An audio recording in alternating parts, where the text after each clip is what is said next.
पिछली कक्षाओं में हम लोगों ने समुच्चय को पढ़ा था। समुच्चय किसे कहते हैं, समुच्चय के उपसमुच्चय क्या होता है और फिर समुच्चय का कार्तीय गुणन किसे कहते हैं। इन चीज़ों को हमने पिछली कक्षाओं में, पिछले वीडियो में समझा था, ठीक है ना। आज हम लोग संबंध समझेंगे, रिलेशन किसे कहते हैं, ठीक है ना, या कितने प्रकार के होते हैं, यानी संबंध किसे कहते हैं, संबंध कितने प्रकार के होते हैं, इसे हम समझने का प्रयास करेंगे। हम लोग पहला चैप्टर पढ़ रहे हैं 12th का रिलेशन एंड फंक्शन, ठीक है। तो चलिए इसी कड़ी में हम आगे बढ़ते हुए हम लोग आज समझते हैं कि संबंध किसे कहते हैं, ठीक है। तो देखिए, संबंध की जो डिफिनीशन होती है वो कुछ इस तरह होती है कि यदि ए और बी दो अरिक्त समुच्चय हों, मतलब ए और बी अगर दो समुच्चय हैं तो इनका जो कार्तीय गुणन होगा उसके जो उप समुच्चय बनेंगे उससे क्या होगा, आर का कोई ना कोई रिलेशन होगा। यानी कि जो आर होगा वह क्या होगा, इनके उप समुच्चय, कार्तीय गुणन के उप समुच्चय का कोई ना कोई उप समुच्चय होगा। यानी कार्तीय गुणन का वह आर जो होगा एक उप समुच्चय होगा, ठीक है ना। यानी कि उसका कोई ना कोई संबंध उससे होगा। यानी सिंपल भाषा में हम इसे कह सकते हैं कि जो आपको ऊपर दिख भी रहा है कि इसे हम क्या कह सकते हैं कि ए बी, जो ए और बी समुच्चय पे आर एक ऐसा संबंध होता है जो आर जो होता है वो ए क्रॉस बी का उप समुच्चय होता है, ठीक है। इसे हम संबंध कहते हैं। लेकिन हम इसे समझेंगे कैसे कि आखिर संबंध क्या होता है। तो देखिए, अगर दो लड़के हैं, ठीक है, और दो लड़के हैं और दोनों भाई हैं, तो उनके बीच क्या संबंध हुआ, तो उनके बीच संबंध ये हुआ कि ए जो है बी का भाई है, ठीक है ना, या फिर बी ए का भाई है, तो ये भाई का रिलेशन उनमें हो गया, ठीक है। इसी तरह संख्याओं में होता है, जैसे कि मान के चलिए हमने ले लिया कि ए कोई समुच्चय है जिसमें कितने सदस्य हैं, जिसमें 1 2 3 4, ये 4 सदस्य हैं। फिर बी उसी तरह एक क्या है, समुच्चय है जिसमें आपको इसमें 3 ही लेते हैं, ज़्यादा थोड़ा आसान रहेगा। 3 इसमें 3 क्या है, सदस्य हैं। इसमें कितने सदस्य हैं, इसमें भी 3 सदस्य हैं, ठीक है।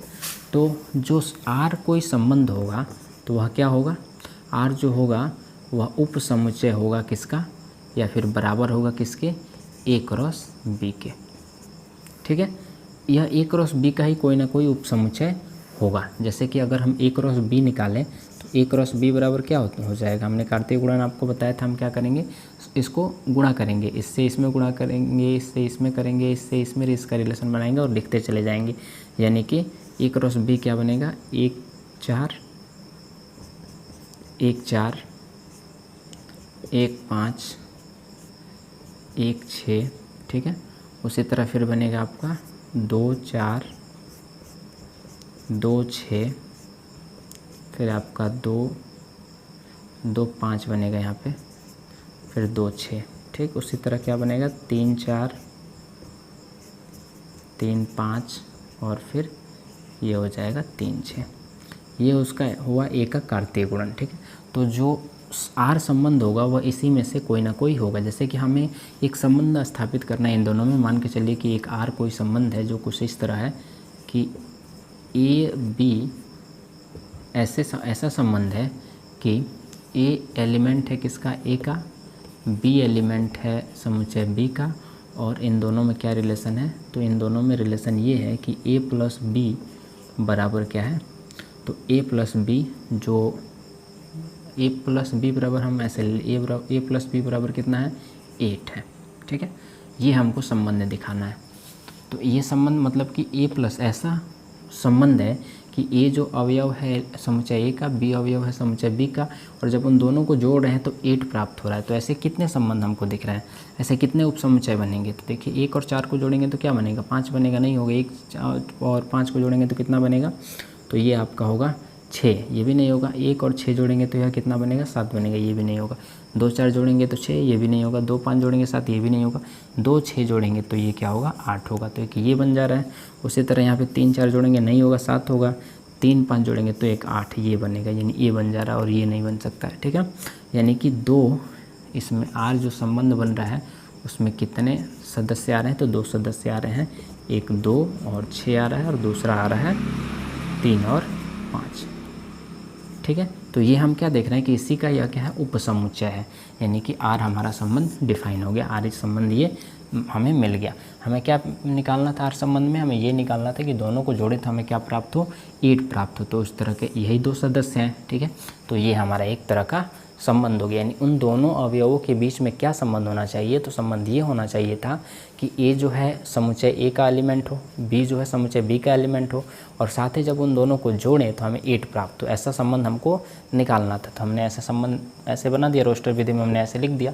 ठीक है, तो हम कोई भी संबंध जब स्थापित करते हैं, यानी कि ए और बी में कोई ना कोई संबंध जरूर होता है, यानी कि उस संबंध को हम किससे डिफाइन करते हैं, आर से हम निरूपित करते हैं, और उसे हम इस तरह रोस्टर विधि में लिख सकते हैं। ठीक है, तो ऐसे ही आपको क्वेश्चन मिलेगा, क्वेश्चन आपको दिया जाएगा कि ऐसे दे दिया जाएगा, कहा जाएगा कि एक संबंध ऐसे डिफाइन कीजिए और दिखाइए हमको। ठीक है ना, या फिर ऐसे दे दिया जाएगा और बताया जाएगा कि ये संबंध है कि नहीं है। ठीक है, इस तरह आपके एक्सरसाइज में क्वेश्चन मिलेगा, जब हम एक्सरसाइज कराएंगे तो आपको पता चलेगा। तो सिंपल आपको संबंध ये समझना है कि जो संबंध होता है वह दो समुच्चयों के बीच कोई ना कोई संबंध होता है, जिसे हम ढूंढते हैं, हमें पता लगाते हैं, या फिर हमें वह संबंध के बारे में कुछ जानकारियाँ दे दी जाती है और हमें उसे ज्ञात करना होता है। ठीक है, तो चलिए आगे देखते हैं कि संबंध कितने प्रकार के होते हैं, तब आपको एक एक करके समझ में आएगा। ठीक है ना, तो चलिए पहला जो संबंध होता है, पहला संबंध होता है रिक्त संबंध। ठीक है, पहला संबंध होता है कि समुच्चय ए से बी पर जब हमको संबंध ज्ञात करना होता है तो हमें दो तरह के संबंध प्राप्त होते हैं। एक होता है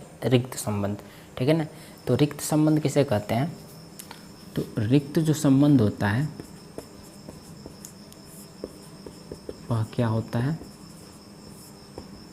तो रिक्त संबंध ऐसा संबंध होता है कि इसमें क्या होता है कि ए और ए क्रॉस बी का जो उप समुच्चय होता है वो फाई होता है, और उस फाई का ही एक संबंध आर होता है। ठीक है ना, यानी आर जो उप समुच्चय होता है वह किसके बराबर होता है, फाई के बराबर होता है।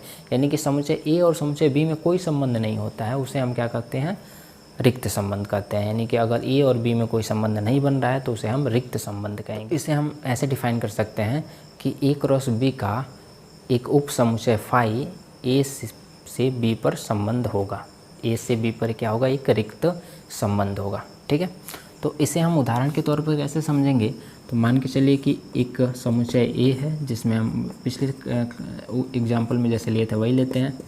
ठीक है, और दूसरा है 4, फिर आपका हो गया 5, और फिर हो गया 6। ठीक है, तो हमें एक ऐसा संबंध इस पर ज्ञात करना है कि ये भी एक ऐसा संबंध हो कि ए एलिमेंट हो किसका, ए का, बी एलिमेंट हो बी का, समुच्चय बी का, और ए प्लस बी बराबर हमें कितना प्राप्त हो, तो ए प्लस बी जो प्राप्त हो वह छोटा हो किससे, वह छोटा हो आपका 4 से। ठीक है, हमें एक ऐसा संबंध ज्ञात करना है।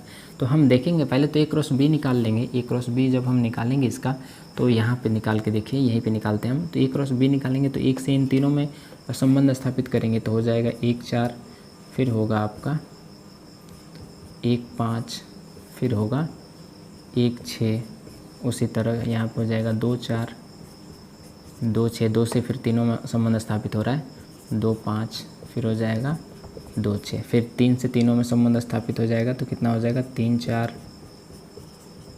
3 5, और फिर हो जाएगा यहाँ पे ये 3 6। ठीक, ये इसका ए क्रॉस बी का मान हो गया। ठीक, तो हमें क्या ज्ञात करना है कि ए प्लस बी दोनों को जोड़ने पर हमें क्या प्राप्त हो, हमें 4 से कम संख्या, छोटी संख्या प्राप्त होनी चाहिए। तो क्या हम इसमें से किसी को भी जोड़ रहे हैं तो क्या हमें 4 से कम संख्या प्राप्त हो रही है, 1 और 4 जोड़ेंगे तो कितना हो जाएगा 5 हो जाएगा, 4 से ये बड़ा है, यहाँ पे छोड़ेंगे तो 6 हो जाएगा, यहाँ 7 हो जाएगा, यहाँ आपका कितना हो जाएगा 6 हो जाएगा, यहाँ 7 हो जाएगा, और यहाँ 8 हो जाएगा। इस तरह यह हम देख रहे हैं कि 4 से क्या प्राप्त हो रहा है, यह 4 से अधिक ही प्राप्त हो रहा है, 4 से छोटा प्राप्त नहीं हो रहा है। यानी कि इसमें कोई ऐसा संबंध नहीं है जो मैच करे, यानी कि वह क्या कर रहा है, यह क्या हो जाएगा, रिक्त संबंध हो जाएगा, फाई संबंध हो जाएगा, यानी कोई संबंध इसमें नहीं है। ठीक है ना, तो इसे ही हम क्या कहते हैं, रिक्त संबंध कहते हैं। यानी कि इस तरह का कोई ऐसा संबंध नहीं है कि जिसमें एक एलिमेंट हम ए से उठा लें और एक एलिमेंट हम बी से उठा लें। ठीक है ना, और जब उन दोनों को जोड़ें तो हमें क्या प्राप्त हो, 4 से कम प्राप्त हो, ऐसा कोई संबंध इन दोनों में नहीं है। इसलिए हम इसे क्या कहेंगे, रिक्त संबंध कहेंगे। ठीक है ना, इसे हम क्या फाई से भी डिनोट कर सकते हैं, फाई भी लिख सकते हैं। ठीक है, तो समझ में आ गया रिक्त संबंध किसे कहते हैं। रिक्त संबंध उसे कहते हैं जो क्या हो, ए और बी में कोई संबंध स्थापित न हो, वैसा कोई संबंध न हो जैसा वह डिफाइन कर रहा है, जैसा वह हमसे पूछ रहा है, वैसा कोई संबंध दोनों में न हो, उसे हम क्या कहेंगे, रिक्त संबंध कहेंगे। ठीक है, चलिए आगे देखते हैं। अगला होता है सार्वत्रिक संबंध। तो सार्वत्रिक, इसका डेफिनेशन हो जाएगा कि समुच्चय ए से बी पर एक संबंध सार्वत्रिक संबंध कहलाएगा यदि क्या होगा, यदि जो आर होगा वह क्या होगा, उप समुच्चय होगा या बराबर होगा, उप समुच्चय नहीं बल्कि क्या होगा, बराबर होगा किसके, ए क्रॉस बी के। ठीक है, यानी कि आर जो होगा वह क्या होगा, ए क्रॉस बी में जितने भी उप समुच्चय बनेंगे उन सभी के वह बराबर होगा। ठीक है, तो वह क्या बनेगा, वह सार्वत्रिक संबंध कहलाएगा, यानी कि सभी से संबंध वह स्थापित करेगा। ठीक है, जैसे कि मान के चलिए कि हर लेटर से संबंध होगा, 1 से 4 का संबंध होगा, 1 से 5 का संबंध होगा। ठीक है, इस तरह यह क्या कहलाएगा, सार्वत्रिक संबंध कहलाएगा। जैसे कि हम एग्जाम्पल के तौर पे अगर लेते हैं तो देखिए, हमने मान लिया कि हम यहाँ हमारे पास 2 समुच्चय हैं, ए हैं और बी हैं। ठीक है, तो ए और बी हैं, तो इनमें सार्वत्रिक संबंध कब स्थापित होगा, तो इनमें सार्वत्रिक संबंध कुछ इस तरह स्थापित होगा कि अगर आर हम एक ऐसा संबंध लें जो क्या हो, ए बी एक ऐसा संबंध हो जिसमें ए एलिमेंट हो ए का, बी एलिमेंट हो बी का, और फिर ए प्लस बी को जब हम जोड़ें, ठीक है, तो हमें क्या प्राप्त हो, तो हमें यह क्या हो, हमेशा 4 से बड़ा हो, यानी कि हमें 4 से बड़ा ही प्राप्त हो। ठीक है, तो हम इसमें से किसी भी लेटर को जोड़ेंगे, किसी भी उप समुच्चय को जोड़ेंगे, यानी कि ए क्रॉस बी के किसी भी सदस्य को अगर हम जोड़ते हैं, उस संबंध को जोड़ते हैं, तो हमें कितना प्राप्त होगा, 4 से अधिक ही प्राप्त होगा, क्योंकि 1 4 जोड़ेंगे तो 5 होगा, 1 5 जोड़ेंगे तो 6, 1 6 जोड़ेंगे तो 7 होगा, यानी 4 से ही हमें अधिक प्राप्त हो रहा है। इसका मतलब ये है कि जो संबंध है ए और बी में, ए का जो संबंध है 1 2 3 और बी का जो संबंध है ये है 4 5 6, इसमें सबसे संबंध है इसका। ठीक है, 1 से 4 में संबंध है, 5 में संबंध है, 6 में संबंध है, क्योंकि डिफाइन कर रहा है ये कि ए प्लस बी जब जोड़ें तो कितना होना चाहिए, 4 से अधिक होना चाहिए। तो 1 4 जोड़ेंगे तो 5 होगा, अधिक है, 1 5 जोड़ेंगे 6 होगा, अधिक है, 1 6 जोड़ेंगे 7 होगा, अधिक है, यानी कि एक का संबंध किससे है, तीनों से है। ठीक है ना, यानी कि सार्वत्रिक संबंध बना। इसी तरह इसका भी संबंध सबसे है। ठीक है, उसी तरह इसका भी संबंध सबसे है, तो इसे हम क्या कहेंगे, सार्वत्रिक संबंध कहेंगे, यानी कि इस समुच्चय के जितने भी अवयव हैं दूसरे समुच्चय के सभी अवयवों से उनका कोई ना कोई संबंध है, यानी कि वो जो संबंध हमसे पूछा जा रहा है वो संबंध सत्यापित हो रहा है, स्थापित हो रहा है। ठीक है ना, तो उसे हम क्या कहेंगे, सार्वत्रिक संबंध कहेंगे। ठीक है, तो आपको ये संबंध समझ में आ गया। चलिए आगे देखते हैं। अगला है तदात्म संबंध या फिर तत्समक संबंध। ठीक है, तो इस संबंध को हम ऐसे डिफाइन करते हैं कि ए समुच्चय ए पर कोई संबंध आर तत्समक संबंध कहलाता है यदि क्या हो, यदि जो आर हो वह कुछ इस तरह का संबंध हो, ए और बी कुछ इस तरह का संबंध हो कि ए एलिमेंट हो ए का, ठीक है, बी जो एलिमेंट हो वह क्या हो, बी का हो, और यह दोनों बराबर हो, क्या हो, ए बराबर हो बी के। ठीक है, दोनों एलिमेंट, दोनों का मान बराबर हो, तो ऐसा अगर कोई संबंध आ रहा है तो वह क्या कहलाएगा, वह तत्समक संबंध कहलाएगा या तदात्म संबंध कहलाएगा। ठीक है, यानी कि समान हो। तत्समक मतलब क्या हो जा रहा है कि समान हो, दोनों का मान क्या हो, समान हो, दोनों की वैल्यू क्या हो, समान हो। ठीक है, जैसे कि हम ऐसे अगर कोई संबंध लें, जैसे मान के चलते हैं कि ए कोई हम समुच्चय लेते हैं, ठीक, जिसमें आपका कितने सदस्य हैं, तो 1 हैं, 2 हैं, 3 है। ठीक है, उसी तरह आपका बी लेते हैं, तो बी में हम लेते हैं, इसमें क्या ले लेते हैं, 1 ले लेते हैं, 2 ले लेते हैं, और इसमें हम 3 ले लेते हैं, इस तरह ले लेते हैं, या फिर इसमें थोड़ा सा हम कुछ और संख्या बढ़ा देते हैं, 4 ले लेते हैं। ठीक है, तो इसमें तत्समक संबंध कब कहलाएगा, क्या हो, ए एलिमेंट हो ए का, बी एलिमेंट हो बी का, और दोनों का मान बराबर हो। तो अगर ऐसा कोई संबंध हमको मिल जा रहा है तो हम क्या कहेंगे, उसे तत्समक संबंध कहेंगे या फिर हम उसे तदात्म्य संबंध कहेंगे। ठीक है, तो हम जब इसका ए क्रॉस बी निकालेंगे, तो ए क्रॉस बी निकालेंगे तो हमें क्या प्राप्त होगा, तो हमें देख रहे हैं कि इनका क्या प्राप्त हो रहा है, रिलेशन, तो इनका रिलेशन प्राप्त हो रहा है 1 1, फिर 1 1 2, फिर आपका 1 3, फिर आपका 1 4, क्योंकि 1 का तो संबंध सबसे बन रहा है ना, 1 का 1 से, फिर 1 का 2 से, 1 का 3 से, फिर 1 का 4 से, ठीक है। उसी तरह यहाँ क्या हो जाएगा, तो ये हो जाएगा 2 1 2 2 2 3 2 4। उसी तरह अब यहाँ पे क्या हो जाएगा, तो यहाँ पे हो जाएगा 3 1 3 2 3 3 और ये हो जाएगा 3 4, ठीक है। ये ए क्रॉस बी हमें प्राप्त हुआ। तो हमें क्या प्राप्त करना है, हमें एक ऐसा संबंध चाहिए आज जिसमें क्या हो, ए एलिमेंट हो ए का और बी एलिमेंट हो बी का, ठीक है ना, और दोनों का मान बराबर हो। तो हमें कैसे दिख रहा है, ये एलिमेंट है ए का और ये एलिमेंट है बी का, और दोनों का मान क्या है, बराबर है। यानी कि हमें एक संबंध मिल रहा है, कौन सा, एक अवयव मिल रहा है 1 1, ठीक है। ये एक है, दूसरा कौन सा मिल रहा है, तो 2 2 मिल रहा है, ठीक है। एक ये मिल जा रहा है, एक ये मिल जा रहा है और एक ये मिल जा रहा है, यानी कि दूसरा हो जा रहा है 2 2 और फिर तीसरा क्या हो जा रहा है 3 3। तो ये जो संबंध स्थापित हुआ इसे हम क्या कहेंगे, तो इसे हम तदात्म संबंध या तत्समक संबंध कहेंगे, तत्समक या तदात्म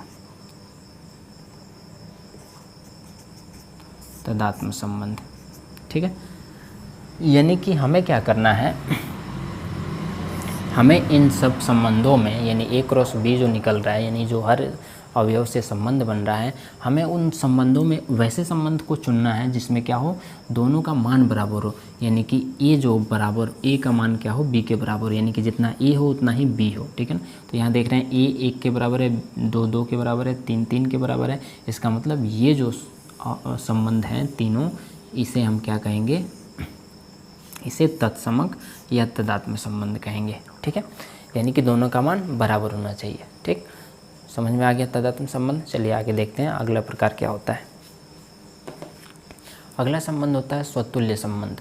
तो स्वतुल्य संबंध को कुछ इस तरह परिभाषित करते हैं, या स्वतुल्य संबंध का मतलब आप अगर समझते हैं तो स्व मतलब क्या होता है, समान होता है, ठीक है ना, या फिर स्वयं होता है, और तुल्य मतलब के समान, यानी स्व के समान होनी चाहिए। यानी कि स्वतुल्य की हम डिफिनीशन क्या दे सकते हैं, तो स्वतुल्य का डिफिनीशन ये हो जाएगा कि समुच्चय ए पर कोई संबंध आर समतुल्य संबंध कहलाएगा यदि क्या होगा, यदि ए जो होगा एलिमेंट होगा किसके, ए के, ठीक है, और फिर ए का संबंध किससे होना चाहिए, ए से संबंध होना चाहिए।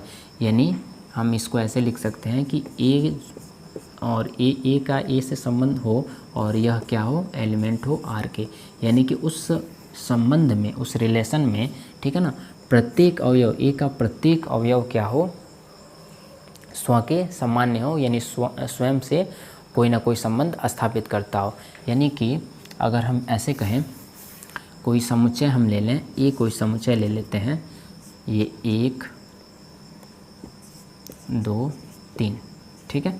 तो ये हमने समुच्चय ले लिया, तो आर जो संबंध हमें स्थापित होगा तो वह स्वतुल्य संबंध तभी कहलाएगा जब प्रत्येक अवयव, एक का प्रत्येक अवयव का संबंध खुद से भी हो, ठीक है, यानी कि दोनों बराबर हो। यानी कि हाँ, कब यह स्वतुल्य कहलाएगा, जब एक एक अवयव हो, ठीक है, उसके बाद 2 2 अवयव हो, फिर उसके बाद क्या हो, 3 3 हो, ठीक। तो यह क्या कहलाएगा, यह आपका स्वतुल्य संबंध कहलाएगा, क्योंकि हमारा जो डिफिनीशन है वो कुछ इस तरह है कि अगर उस स्वतुल्य संबंध वह तभी कहलाएगा जब ए का प्रत्येक अवयव का संबंध स्वयं से हो, ठीक है। यानी कि प्रत्येक अवयव का संबंध स्वयं से भी होना चाहिए। यानी कि यहाँ पे देख रहे हैं 1 का संबंध 1 से है, 2 का संबंध 2 से है, 3 का संबंध 3 से है, तो यह क्या कहलाएगा, यह स्वतुल्य संबंध कहलाएगा। यानी प्रत्येक अवयव का संबंध प्रत्येक अवयव से है, इसलिए यह क्या कहला रहा है, स्वतुल्य संबंध कहला रहा है। इसी तरह अगर हम ऐसे ले लें, R2 अगर कोई हम रिलेशन लें, संबंध लें, और उसमें क्या हम ले लें, 1 1 ले लें, ठीक है, 2 2 ले लें, ठीक, तो क्या यह जो है ये स्वतुल्य संबंध कहलाएगा, तो इसे हम स्वतुल्य संबंध नहीं कह सकते हैं, क्योंकि ए का जो प्रत्येक अवयव है वो कितना है, 3 अवयव है इसमें, 1 2 3, लेकिन हमें यहाँ पे दिख रहा है कि 2 ही अवयव का संबंध हमको प्राप्त हो रहा है। यानी 1 का संबंध 1 से है, ठीक है, 2 का संबंध 2 से है, ठीक है, लेकिन इसमें हमें 3 का संबंध 3 से प्राप्त नहीं हो रहा है, इसलिए यह क्या है, स्वतुल्य संबंध नहीं है। यानी स्वतुल्य संबंध तभी कहलाएगा जब सभी अवयव का संबंध सभी अवयव से हो, कोई ना कोई एक संबंध हो सभी में, ठीक है ना, तभी वह क्या कहलाएगा, स्वतुल्य संबंध कहलाएगा। एक और रिलेशन देखिए, जैसे कि हमने R3 लिया, R3 में हमने क्या ले लिया, 1 1 ले लिया, फिर 2 2 ले लिया, यानी 2 का संबंध 2 से, फिर हमने 3 का संबंध 3 से ले लिया, और फिर एक कोई अलग संबंध ले लिया, जैसे कि हमने मान के चला कि A का संबंध 2 से भी है, ठीक है ना, फिर उसके बाद हमने ले लिया कि 2 का संबंध 3 से भी है, ठीक है। लेकिन इस संबंध में हम क्या देख रहे हैं कि 1 का संबंध 1 से है, 2 का संबंध 2 से है, 3 का संबंध 3 से है। इसका मतलब यह क्या है, स्वतुल्य संबंध है। चाहे अब कोई भी लेटर, यानी कि एक संबंध दोनों में जरूर होना चाहिए, यानी कि स्वयं का संबंध, स्वयं किसी अवयव का संबंध स्वयं से जरूर होना चाहिए, एक संबंध जरूर होना चाहिए, ठीक है। उसके बाद चाहे अनेक कोई और भी संबंध है, उससे कोई लेना देना नहीं है, लेकिन हमें तीनों अवयव का संबंध तीनों अवयव से जरूर होना चाहिए उस संबंध में, तभी वह संबंध क्या कहलाएगा, स्वतुल्य संबंध कहलाएगा, ठीक है। अब उम्मीद है कि आपको ये स्वतुल्य संबंध समझ में आ गया होगा, ठीक है। यानी कि ये संबंध क्यों नहीं कहलाया, ये जो दूसरा था यह स्वतुल्य संबंध क्यों नहीं कहलाया, क्योंकि इसमें क्या कमी हो जा रही थी, इसमें 1 का संबंध 1 से था, 2 का संबंध 2 से था, लेकिन 3 का संबंध 3 से नहीं था, और इसमें 3 अवयव थे, ठीक है ना। तो परिभाषा के अनुसार प्रत्येक अवयव का संबंध प्रत्येक अवयव से होना चाहिए, मतलब प्रत्येक अवयव का संबंध स्वयं से होना चाहिए, ठीक है ना, एक संबंध जरूर होना चाहिए। इसमें हम देख रहे थे कि 3 का संबंध 3 से नहीं था, इसलिए यह स्वतुल्य संबंध नहीं कहलाया था। इसके पहले हमने जो पढ़ा था तदात्म्य संबंध, उसमें क्या था, उसमें ये था कि ए का संबंध जो होगा वह क्या हो, मतलब ए बराबर होना चाहिए बी के, कोई एक हो जाएगा तब भी वह हो जाता, तदात्म्य संबंध हो जाता, ठीक है। लेकिन इसमें क्या है, इसमें सभी होने चाहिए, सभी अवयव का कोई ना कोई एक संबंध जरूर होना चाहिए, ठीक है। चलिए आगे देखते हैं अगला संबंध जो है, अगला प्रकार जो है संबंध का। अगला जो संबंध है वो है आपका सम्मित संबंध, ठीक है। तो इसका डिफिनीशन ये होता है, इसको इस तरह परिभाषित करते हैं कि संबंध समुच्चय ए पर कोई संबंध R सम्मित संबंध कहलाएगा यदि क्या हो, ए का संबंध एलिमेंट ए का सदस्य ए का संबंध जिस तरह बी से हो, उसी तरह बी का संबंध क्या हो, ए से भी हो, ठीक है। जब ये दोनों एक दूसरे से संबंधित होंगे तभी यह क्या कहलाएगा, सम्मित संबंध कहलाएगा। यानी कि जैसे ए का संबंध बी से है, उसी तरह क्या होना चाहिए, बी का संबंध ए से होना चाहिए, तब यह क्या कहलाएगा, एक सम्मित संबंध कहलाएगा। और आपका ए और बी जो है वो क्या है, वह एलिमेंट है समुच्चय ए के, ठीक है। तथा इसमें एक और बात समझने वाली है कि अगर उस संबंध में, उस आर संबंध में अगर ए बी है, यानी कि ए बी एक संबंध है, ठीक है, तो उसमें उस आर में बी ए भी एक संबंध होना चाहिए, यानी बी का ए से भी एक संबंध होना चाहिए। अगर कुछ इस तरह का संबंध है तभी वह क्या कहलाएगा, सम्मित संबंध कहलाएगा। चलिए इसको उदाहरण से समझते हैं, तब आपको अच्छे समझ में आएगा। तो मान के चलिए कि ए कोई समुच्चय है, ठीक है, इसमें एलिमेंट कौन कौन है, तो इसमें है 1 2 और 3, ठीक है। इसमें सदस्य हैं 1 2 और 3, इसमें एलिमेंट है। तो आर कोई संबंध तभी सम्मित कहलाएगा यदि इस संबंध में क्या हो, इस संबंध में एक का रिलेशन 2 से जिस प्रकार हो, उसी तरह 2 का रिलेशन 1 से हो, तभी यह क्या कहलाएगा, सम्मित संबंध कहलाएगा, ठीक है। यानी कि इसे हम तभी सम्मित संबंध कह सकते हैं। यानी कि अगर ए कोई एलिमेंट हो, ए और बी कोई एलिमेंट हो, तो उसमें बी ए ज़रूर होना चाहिए। यानी कि यदि कोई संबंध में ए और बी एलिमेंट है तो उसमें बी ए ज़रूर होना चाहिए, यानी बी का ए से संबंध जरूर होना चाहिए। यदि ऐसा नहीं है तो वह क्या है, सम्मित संबंध नहीं है। जैसे कि इसमें क्या है, 1 2 है तो 2 1 भी है, तो यह क्या है, सम्मित संबंध है। लेकिन अगर हम एक दूसरा संबंध इसी तरह लें, इसमें हम लेते हैं 1 2 2 1 और फिर हम ले लेते हैं यहाँ पे 3 1, ठीक। तो क्या यह सम्मित संबंध है? तो इसमें हम देख रहे हैं कि 1 2 है, 2 1 है, ठीक है, लेकिन यहाँ देख रहे हैं कि 3 1 तो है लेकिन 1 3 नहीं है, ठीक है। तो इसमें जब 1 3 नहीं है, इसका मतलब ये क्या है, सममित संबंध नहीं है। यानी सममित संबंध तभी हो सकता है कि यदि उसमें ए बी है, ए का संबंध बी से है तो बी का संबंध ए से ज़रूर होना चाहिए। जैसे कि 1 2 है तो इसमें 2 1 है, 3 1 है तो इसमें 1 3 भी ज़रूर होना चाहिए था इस संबंध में। यानी 1 का 3 से भी संबंध ज़रूर होना चाहिए था, तभी यह क्या कहलाता, सममित संबंध कहलाता। तो ऐसा अगर संबंध कोई आपको प्राप्त हो रहा है तो उसे हम क्या कहेंगे, सममित संबंध कहेंगे, ठीक है। तो उम्मीद है कि आपको सममित संबंध भी समझ में आ गया होगा। बस इसमें इतना ही समझना है हमको कि अगर 1 2 है तो 2 1 होना चाहिए, ठीक है। 3 1 है तो 1 3 होना चाहिए, 4 1 है तो 1 4 होना चाहिए, यानी कि उसके उल्टा होना चाहिए। यानी कि अगर ए बी है तो बी ए संबंध जरूर होना चाहिए, ठीक है। अगर हम ए क्रॉस बी निकाल कर देखें और उसमें देखें कितना सममित संबंध है, तो देखिए ए क्रॉस ए जब हम निकालेंगे तो इसमें हमें क्या मिलेगा, इसमें मिलेगा 1 1 1 2, ठीक, और 1 3।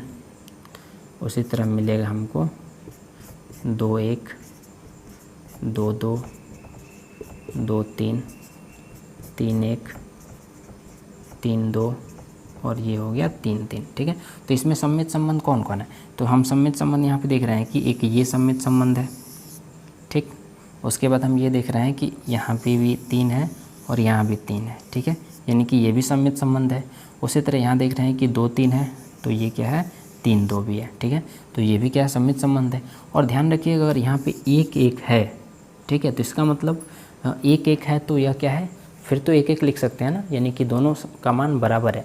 यानी कि अगर 1 1 है तो इसमें चूँकि हम जानते हैं कि जब रोस्टर विधि में हम किसी समुच्चय को लिखते हैं तो उसमें हम अवयव को दोहरा नहीं सकते हैं, दोहराया नहीं जाता है, ठीक है। तो इसमें 1 1 लिखा गया है तो इसका जो उल्टा होगा वो भी तो 1 1 होगा ना। यानी कि अगर 1 1 है तो इसका उल्टा क्या होगा, 1 1 होगा। यानी कि ए बी, अगर ए और बी का मान 1 1 है तो बी ए का भी मान तो 1 ही 1 होगा। यानी कि यह क्या है, इसमें यह भी सममित संबंध है। क्यों है, क्योंकि हम रोस्टर विधि में अवयव को दोहरा नहीं सकते हैं, ठीक है। और जब दोहरा नहीं सकते हैं तो इसका मतलब ये है कि इसमें अगर 1 1 है तो इस संबंध में 1 1 भी है, 3 3 है तो 3 3 भी है। यानी कि ये भी क्या है, सममित संबंध है। यानी कि यह पूरा क्या है, एक सममित संबंध है, ठीक है। इस तरह हम सममित संबंध को पता लगाते हैं कि सममित संबंध। तो इस प्रकार हम सममित संबंध को डिफाइन करते हैं, समझते हैं, ठीक है। तो अगर सममित संबंध आपसे पूछे तो आप आसानी से निकाल सकते हैं कि यदि ए बी है तो बी ए उसमें ज़रूर होना चाहिए, ठीक है। और यदि दोनों का मान बराबर है तो एक ही रहेगा तो चलेगा। जैसे कि R3 हम कोई एक संबंध लें और इसमें हम कुछ इस तरह लें 1 2 फिर 2 1 और फिर क्या लें हम 3 3 लें, ठीक है। तो क्या यह सममित संबंध है, तो यह भी सममित संबंध है, क्योंकि 1 2 है तो 2 1 है और 3 3 है तो 3 3 को भी हम लिखेंगे तो क्या होगा, 3 3 ही मान आएगा। यानी कि ए का भी मान 3 है, बी का भी मान 3 है। और हम जानते हैं कि रोस्टर विधि में हम क्या कर सकते हैं, अवयव को दोहरा नहीं सकते हैं। तो जब अवयव को दोहराएंगे नहीं तो इसका जो मान हम लिखते हैं, इसका जो उल्टा लिखते हैं वो कितना आता है, 3 3 ही आता, और ये रिपीट हो जाता है, इसलिए हम यह गलत हो जाता है। तो इसलिए हम क्या, इसका मतलब ये है कि इसमें 3 3 भी है, यानी इसका उल्टा भी है, इसलिए यह क्या है, सममित संबंध है, ठीक है। तो उम्मीद है कि आपको समझ में आ गया होगा। अगर कहीं भी आपको डाउट लगे, किसी भी संबंध में आपको डाउट लग रहा है तो संबंध का नाम लिखकर आप नीचे कमेंट कर दें ताकि मैं अगले वीडियो में उसको अच्छे से समझा सकूं। बाकी जो संबंध है उसे हम अगले वीडियो में समझेंगे और साथ ही अगले वीडियो में हम इसका एक्सरसाइज भी करेंगे, क्योंकि अब कुछ संबंध ज़्यादा बचे नहीं, 1 2 और संबंध है जिसे हम अगले वीडियो में समझ लेंगे और उसके बाद हम इसका एक्सरसाइज भी करते चलेंगे। एक्सरसाइज के लिए हम एनसीईआरटी का बुक करेंगे ताकि एग्जाम में जो होता है वो एनसीईआरटी से क्वेश्चन आता है तो हम एनसीईआरटी से ही करेंगे, ठीक है। तो आप लोग एनसीईआरटी का हम PDF आप लोग को ग्रुप में भेज देंगे, वहीं से आप अपना एक्सरसाइज बनाइएगा, ठीक है। तो चलिए फिर मिलते हैं हम अगले वीडियो में।